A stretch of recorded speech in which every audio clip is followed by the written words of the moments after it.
From Lagos, Nigeria, this is News Central. I'm Felicity Ezewike. The top stories tonight. In a twist of injunctions, court finds suspended Senator Natasha Akpoti-Uduaghan guilty of contempt, faults her suspension from Senate. More reactions continue to trail opposition coalition of political heavyweights under African Democratic Congress, ADC. Inspectors from United Nations nuclear watchdog depart Iran following Tehran's decision to suspend cooperation with organization. In business, Nigerian banks resume international transactions on Naira cards years after suspension. In sports, Super Eagles manager Eric Shell calls up 35 MPFL stars ahead of next month's African Nations Championships. A warm welcome. Tonight begins now.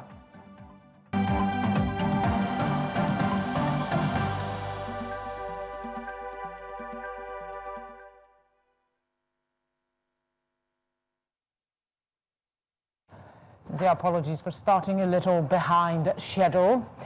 Let's begin tonight by telling you that the Federal High Court in Abuja, Justice Binta Iyaka, who presided over the case, told the Nigerian Senate to recall suspended Kogi Central lawmaker Natasha Akpoti-Uduaghan. She, however, found Akpoti-Uduaghan in contempt and directed her to pay 5 million naira fine. News Central's judiciary correspondent Joshua Imaraye was at the hearing.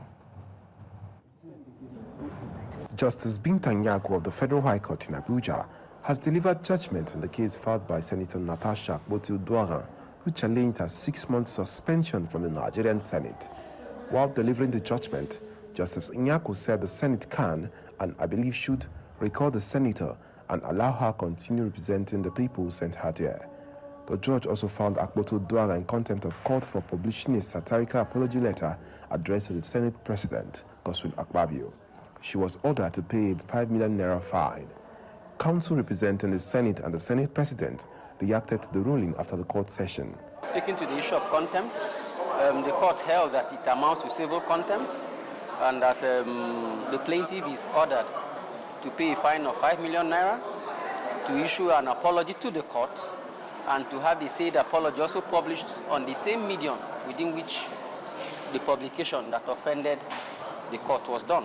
The court only gave an opinion, an obiter dictum, what we call an obiter dictum, that the Senate should consider recalling her back. Although the reliefs are not stated, there's no question asking for suspension to be lifted because it occurred prior to the suspension. So it was more or less an obiter that she was of the view, my lord was of the view that the suspension was excessive. Rights activist Aisha Yesufu also reacted to the judgment. First of all, this morning coming to the court, the case was different from what we've seen before. People were stopped at the gate. It took a lot for them to even allow some of us to come inside. And of course, I wasn't inside the court. But from what you've heard the judgment. Well, I don't have issues with the court saying that the apology should be made to them. Well, the court has the right to do that as long as the apology is not to the Senate. Well, that's it. But on the other issue, where the judgment is that the Senate should recall her, how does that work? With the court's ruling now on record, all eyes are on the Nigerian Senate to see its next course of action. In Abuja for News Central, I am Joshua Imaraye. Let's put this in proper perspective with a human rights activist and lawyer, Inibehe Efyong, as well as Dotimo Ige, who is also a legal practitioner.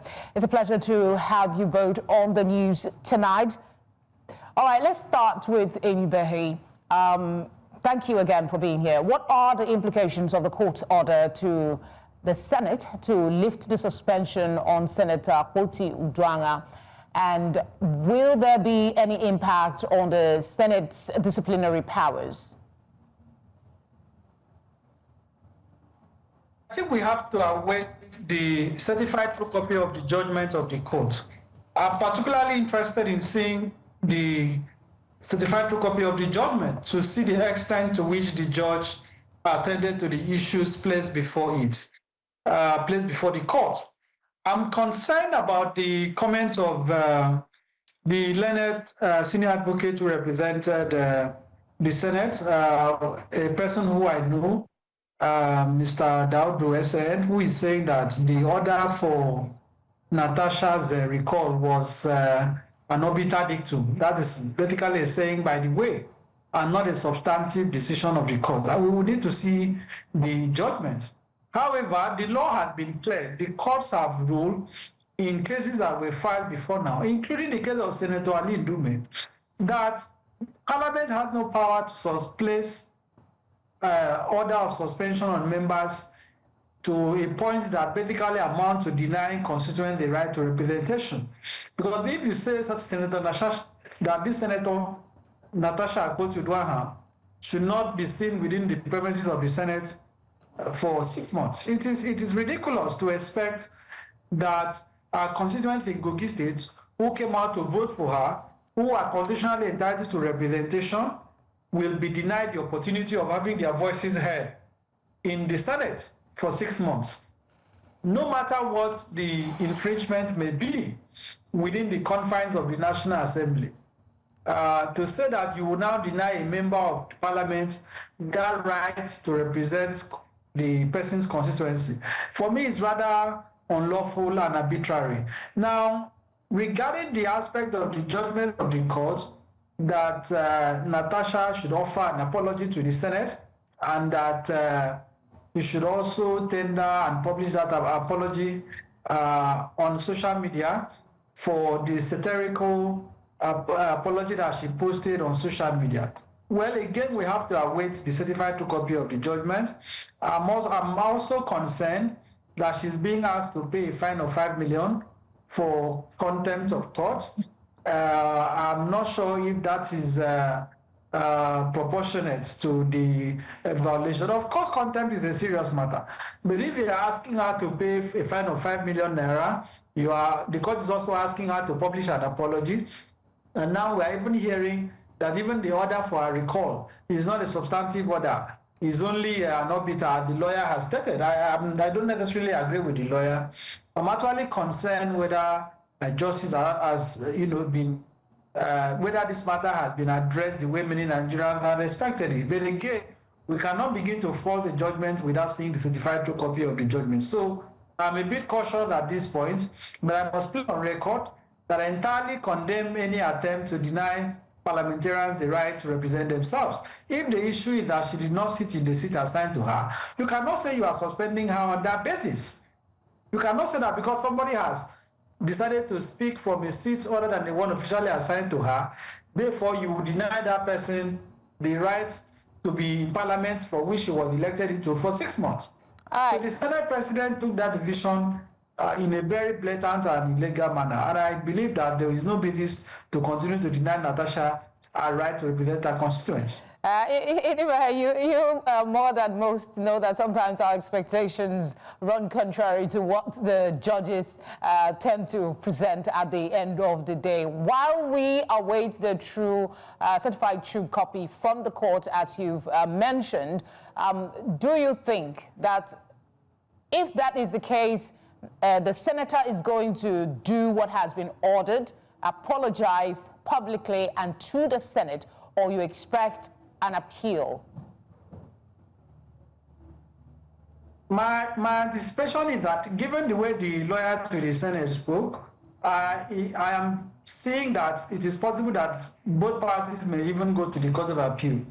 The Akpabio that I know, who was my governor for 8 years, is not someone that has tolerance for dissent. In the world where Senator Godswill Akpabio exists, dissent is not tolerated.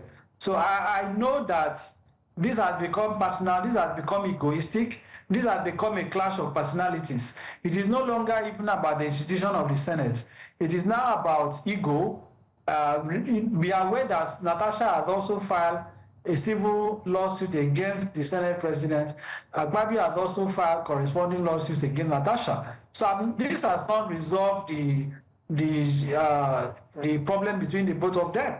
But I'm sad that the Nigerian Senate is being reduced in this manner, and that the institution of the parliament is being used to pursue personal agenda. So let us hope that this matter will be resolved, because another way to look at it is that it looks like the judge, the learned judge, Honorable Justice Binta Nyako, was trying to give both parties some sort of, honorable exit. The court seems to have given both sides, an opportunity to work on and claim victory. Because the Senate can say, well, the court has affirmed our disciplinary powers. The court has also asked her to apologize. I expect that if allowed to prevail, the Senate should immediately recall her, and maybe Natasha should tender apology as ordered by the court, and let people just simply move on. All right. We now have Todimu Ige. He's also a legal practitioner. Thank you for being here. Remind us again, what powers does the Senate have in the first place to suspend a senator? I mean, we have seen in books and has played out in a few rulings that the Senate does not have the prerogative to suspend a member. Why does this still repeat? Todimu, yes, the question is for you. Okay. You see that the court has ruled and said that. All right. The court has ruled and said that the use of power. Okay, we apologize. The networks seem not to be nice to us tonight, so we'll stay with Inibehe for now. I want you to talk to us about how the Senate, from all you've seen, the optics, you said that the Senate president is not one to tolerate a dissent, but would they accept and follow the court's order to reinstate Senator Natasha Akpoti? Well, I expect them to comply with the order of the court, because really, what is the point at the end of the day? What is the objective? To say that Natasha should not represent her constituent for 6 months, for me, it's just simply ridiculous. It is ridiculous. There is no jurisprudence that should permit that. There is no civilized jurisprudence that should allow Parliament to deprive Nigerians from a constituency from having representation for 6 months. And I've told you that even in cases decided before now, the court have been clear on that matter.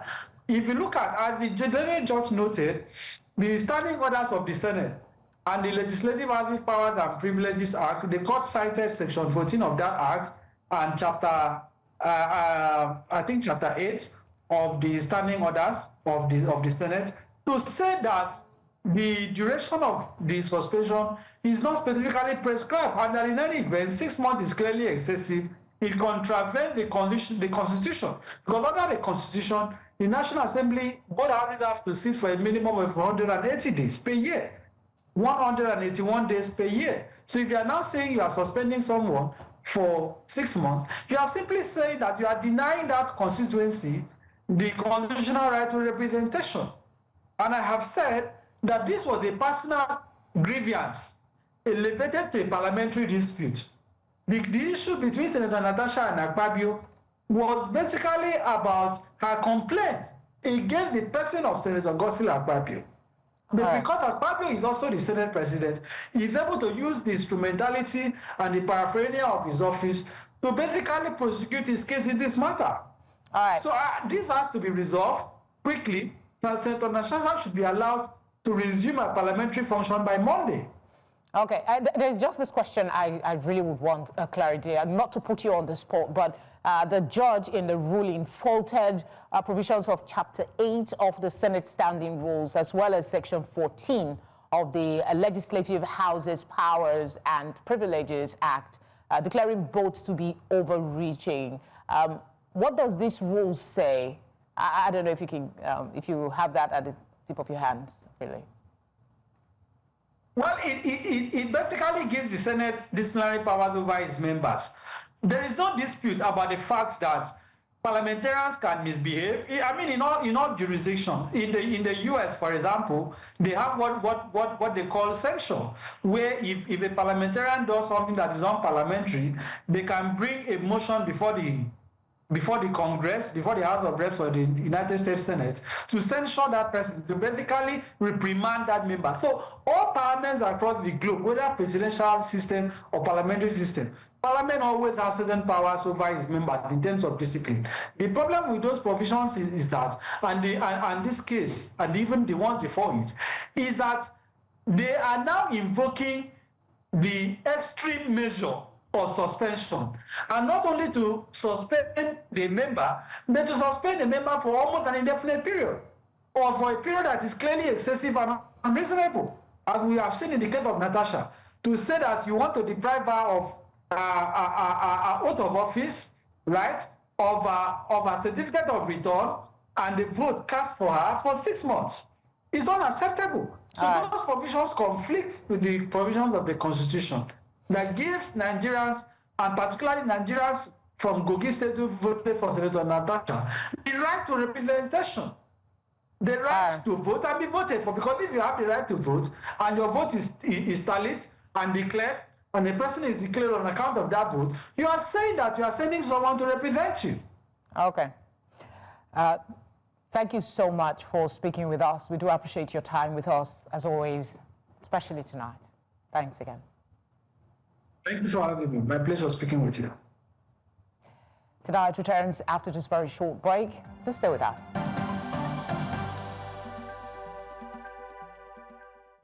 You're watching Tonight on News Central. A reminder of our top stories. In a twist of injunctions, a court finds suspended Senator Natasha Akpoti-Uduaghan guilty of contempt, faults her suspension from Senate. More reactions continue to trail opposition coalition of political heavyweights under African Democratic Congress, ADC. Inspectors from United Nations nuclear watchdog depart Iran following Tehran's decision to suspend cooperation with the organization.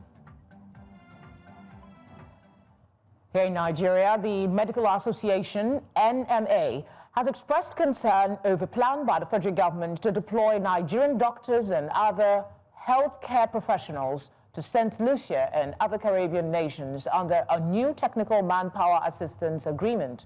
The development comes amid widespread discontent among medical practitioners in the country who are grappling with systemic neglect, poor remuneration, and withheld allowances. The NMA, in a press statement signed by its Secretary General, Dr. Benjamin Egbo, described the move as a deeply troubling contradiction.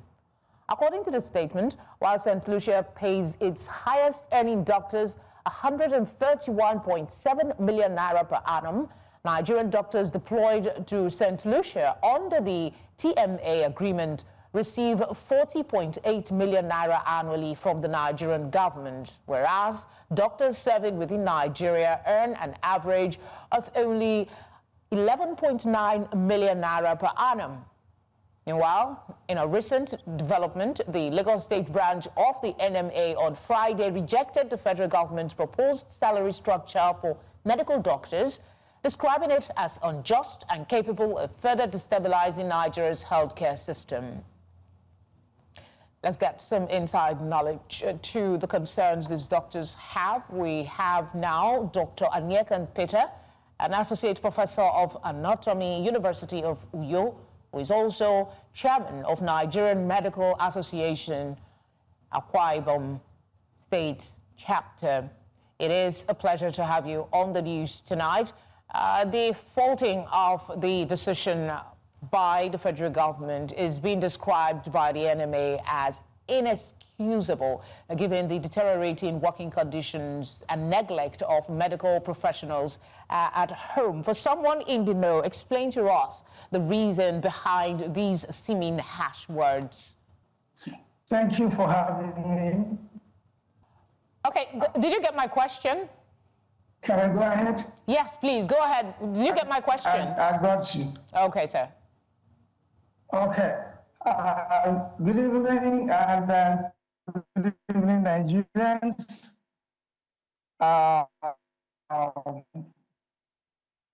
It is really insensitive.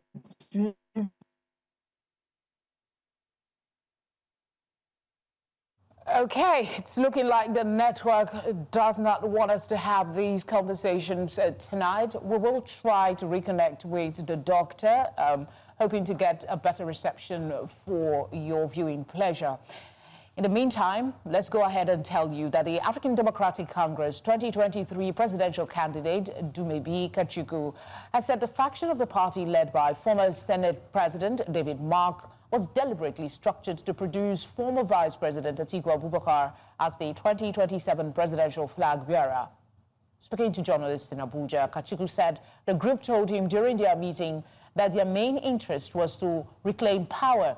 He dared the coalition leaders to prove him wrong by publicly declaring that the 2027 presidential ticket would be zoned to the south. Dumebi accused Atiku, Obi, and other allies of hijacking the party and lacking the capacity to lead it. Can you build something on nothing? Can you shave a man's hair in his absence? Can you enter a man's house through the back door and declare yourself the landlord?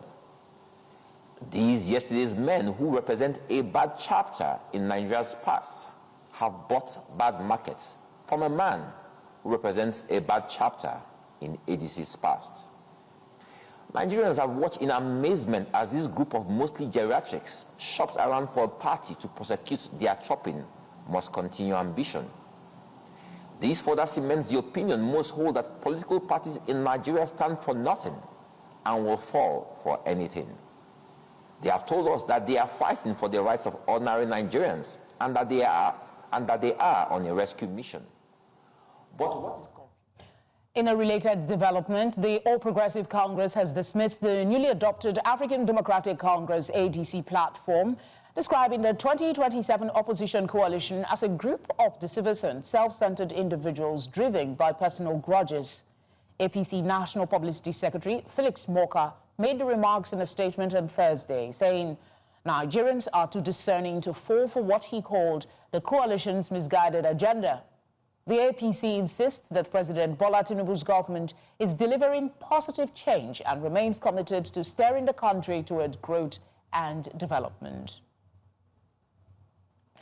More reactions. A former Deputy National Chairman of the People's Democratic Party, PDP, Bode George, has faulted party members in the opposition coalition under the African Democratic Congress, ADC. Chief George said it was unacceptable for PDP members, including the PDP's former presidential candidate, Atiku Abubakar, to remain in the party while aligning themselves with the coalition movement. He accused Atiku and former Senate President and Chairman of the ADC coalition, David Mark, of playing key roles in the internal conflict that have plagued the PDP. The PDP chieftain dismissed the ADC-led coalition as lacking the structure and coherence to serve as a credible opposition force.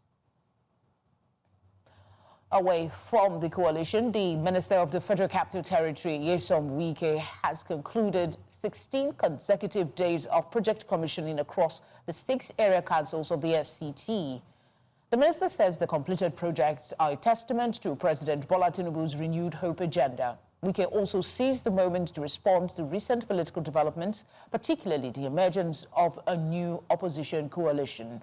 News Central's correspondent Sage Ibrahim reports. 16 days of back-to-back commissioning exercises wrap up in Gwagwalada with the formal opening of the Aguma Palace, Radio Nigeria New Market Road. Dignitaries arrive in the usual fanfare, and the ceremony begins as soon as the president's representative arrives. After a series of goodwill messages, the FCT minister mounts the podium and does not hold back.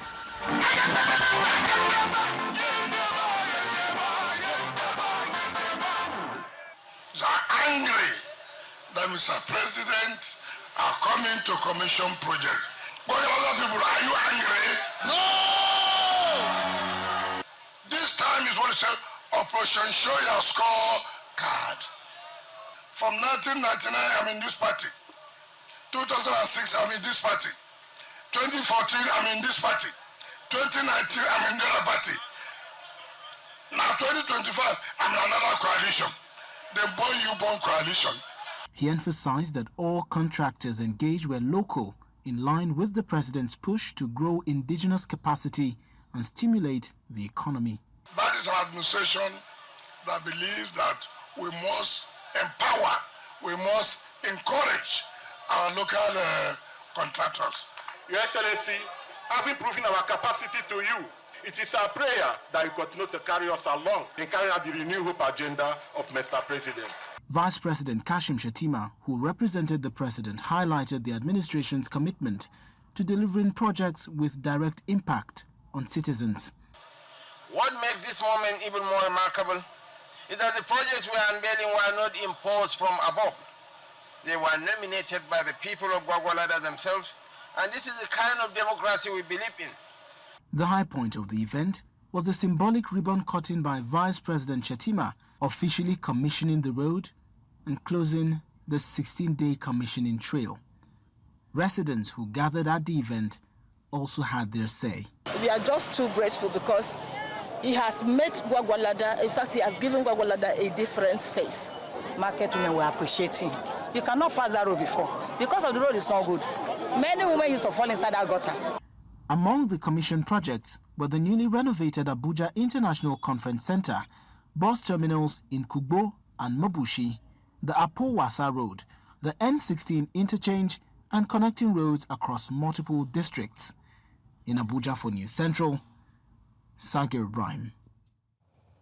Still ahead tonight, Burkina Faso bans foreign NGOs and associations over formality breach. This and more after the short break.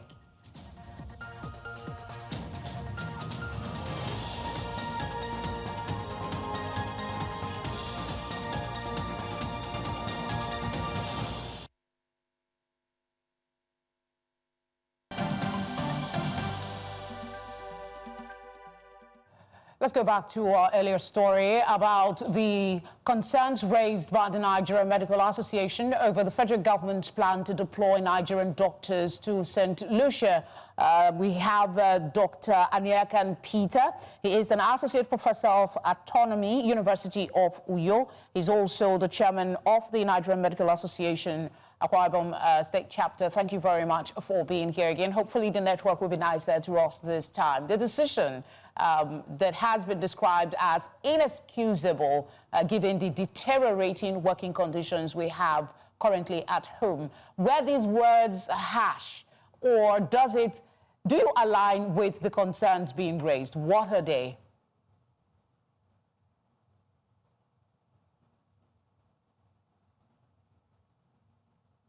I align with the concern being raised because Nigeria, first of all, I want us to draw an analysis of the data.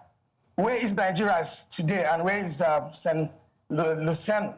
You've realized that our number of doctors pay, the patient-doctors ratio in Nigeria is 1:10,000. And what is the ratio of the country that we want to send our doctors? Far higher, 1,441 to a doctor. You see the difference now. Ours is 1:10,000. Theirs is 1,441 per doctor. So you see by that alone, Nigeria cannot be exporting to a country that is doing far better than it. Also, you have looked at the annual pay of doctors in that country, and if you want to compare it to the one in Nigeria, you realize that the difference is just too much. They are getting a whooping 100 plus million per annum, whereas we are getting just a little above 11 million, 11.9 million per annum. So, and then you look at the urban to rural ratio. You realize that let's look at that salary disparity. Most of our doctors are concentrated in the urban areas, but theirs is better distributed. I want us to talk quickly on the pay disparity, Doctor, if you can hear me. I want us to talk about that pay disparity. Let's start with the fact that, let's leave St. Lucia on their own. They're paying 130 plus million naira. For Nigerian doctors that are being sent there, they are paid 40 million. So I was asking if Nigerian doctors can be paid by Nigerian government 40 million, why can't that be replicated for doctors on the ground to encourage them to stay?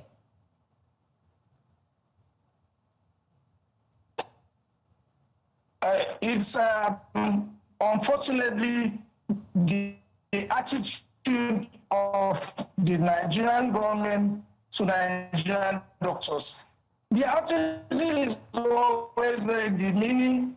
It only shows how the magnitude of respect we give to patriotism. People want to stay back home and work, and you pay them 11.9, are ready to pay them 4 times more what you are paying the people at home. It only is very irritating. It's going to be a major push factor to telling Nigerian doctors that when you stay back at home, you are not important. It only means that all doctors should leave the country. And it's the same government that is saying that doctors should be paid. When the President Minister came in, he came with a lot of good things on paper. But till today, we have not seen any of those things materialized.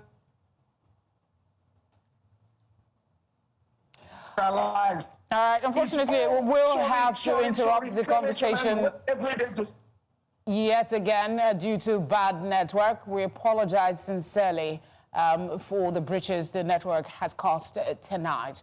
Hopefully, we can have these conversations again another time. Let's go outside Nigeria and tell you that Burkina Faso has withdrawn the license of 4 foreign NGOs to operate in the junta-led country and suspended 2 other associations. The decrees dated mid-June cited a government minister saying that the decision against the 4 NGOs was due to formality breaches.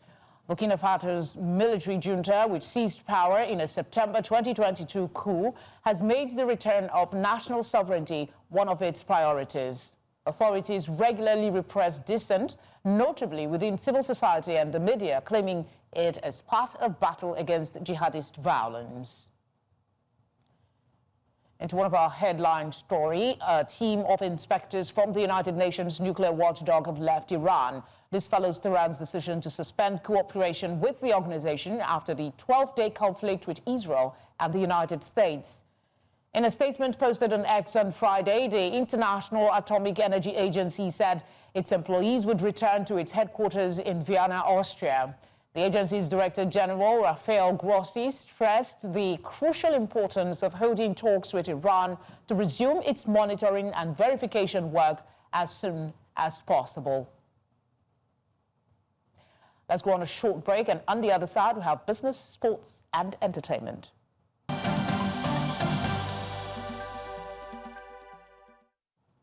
For business tonight, we have Perpetua. Perpetua, good evening. Good evening.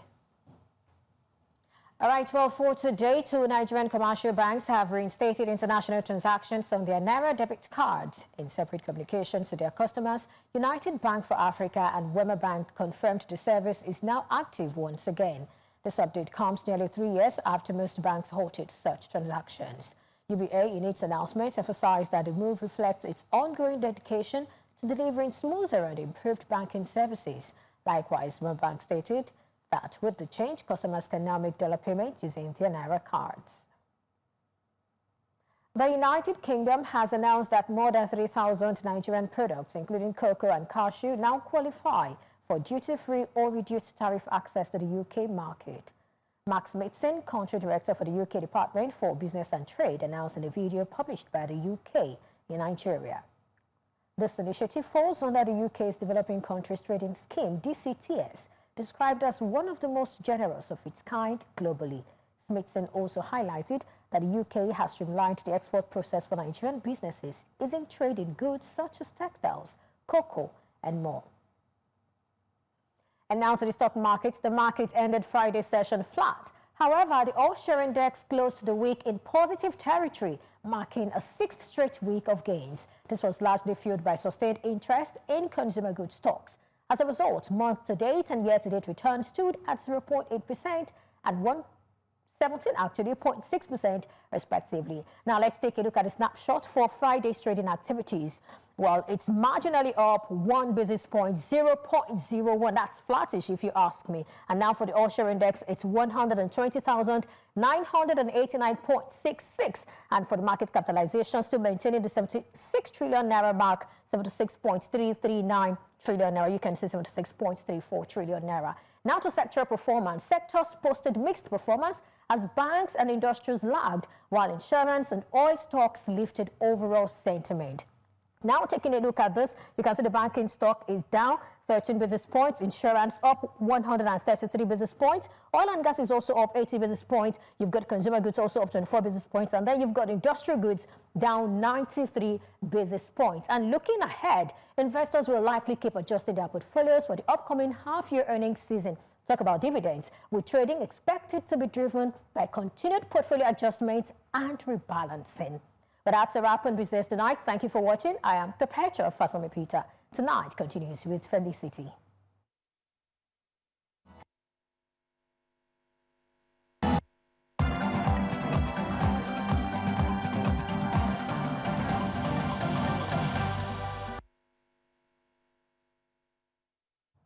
Udoka has sports headlines tonight. Udoka, what are we looking at? Good evening, Felicity. Let's talk sports. Head coach of the Super Eagles of Nigeria, Eric Shell, has unveiled a 35-man provisional squad for Super Eagles Team B ahead of the 8th African Nations Championship, or CHAN, set to take place next month across Kenya, Tanzania, and Uganda. The list includes captain Junior Harrison Nduka, goalkeeper Henry Ani, and forwards Anas Yusuf, Gordon Obaje, and Sunday Megwo. Runners-up in 2018, Nigeria will compete in Group D alongside defending champions Senegal, Sudan, and Congo. Their first two matches will be played in Zanzibar before facing Congo in Dar es Salaam. All invited players are to report to camp at the Remo Star Sports Institute in Kenne on the 7th of July with their international passports and club licenses. The final squad will be trimmed ahead of the tournament. Now, former Arsenal midfielder Thomas Partey has been charged with 5 counts of rape and 1 count of sexual assault by the UK's Metropolitan Police. The alleged offence involved 3 women and reportedly occurred between 2021 and 2022. Partey, who denies all allegations, is expected to appear at Westminster Magistrates Court on the 5th of August. His lawyer says that he has fully cooperated with the police during the investigation and looks forward to clearing his name. The 32-year-old Ghanaian international's Arsenal contract ended on Monday. Mourners have been attending the public wake of Diego Jota and his brother Andre Silva in their hometown of Gondoma, Portugal. People are filing through a chapel to pay their respects. The brothers died in a car crash in Spain yesterday, and officials said their car went off the road due to a tire blowout while overtaking another vehicle. The 28-year-old Liverpool forward married his long-term partner Ruth Cardoso just 11 days before the crash. They have 3 children. Earlier on, former Liverpool captain Jordan Henderson was seen weeping at Anfield as he joined fans to pay tribute to his former teammate. Jota and Henderson played together at Liverpool for 3 years and won the 2022 FA Cup together. U.S. President Donald Trump has announced plans to host a UFC event on the White House grounds in 2026 as part of celebrations marking America's 250th independence anniversary. Speaking at a rally in Iowa, Trump said UFC President Dana White will stage the championship fight with an expected crowd of 20,000 to 25,000. While the UFC has not officially confirmed the event, White shared a video of Trump's announcement, calling it epic. And that's a wrap on Sports Update. I am Udoka Njoko.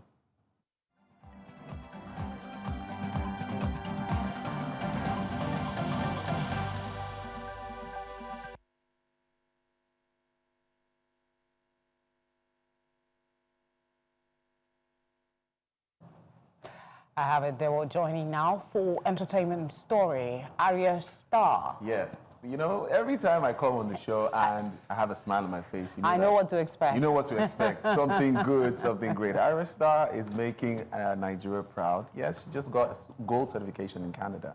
That tells you that she's selling copies of her songs and people are loving it. Yeah, but let me give you all the details as it is.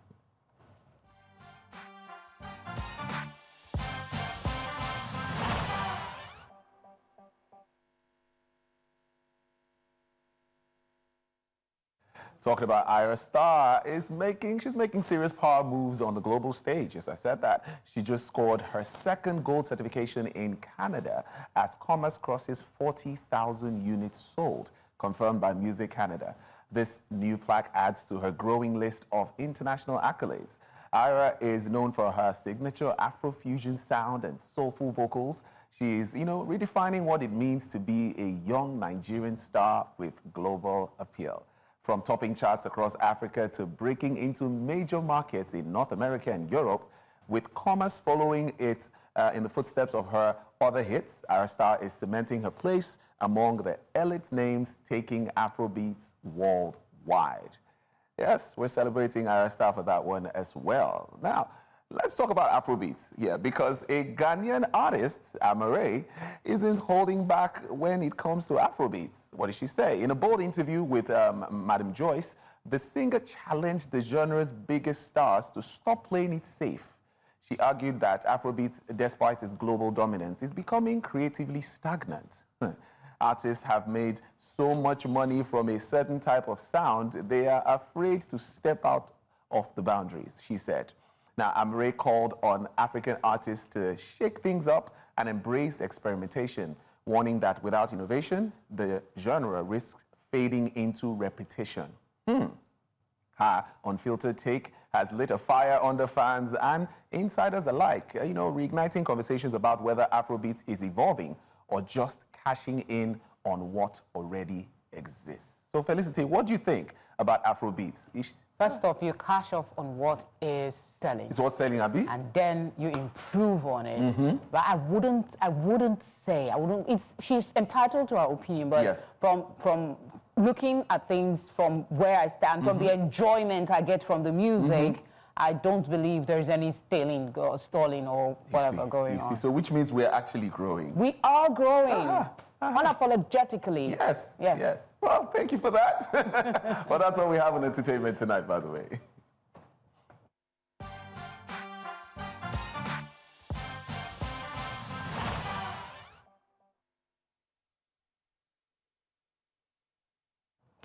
That is all the news we have for you tonight. But before we go, a quick reminder of our top stories. Court finds suspended Senator Natasha Akpoti-Uduaghan guilty of contempt, faults her suspension from Senate. More reactions continue to trail opposition coalition of political heavyweights under African Democratic Congress, ADC. And from the foreign scene, we told you inspectors from United Nations nuclear watchdog have departed Iran following Tehran's decision to suspend ties with it. Do send us your eyewitness reports. The number to do that is showing now on your screen. We also love your company on social media at News Central TV on all platforms. You can watch News Central live on DSTV channel 422, GoTV channel 23, Star Times channel 274, Evo TV, and on YouTube. As always, thank you very much for your kind company. I'll see you next time.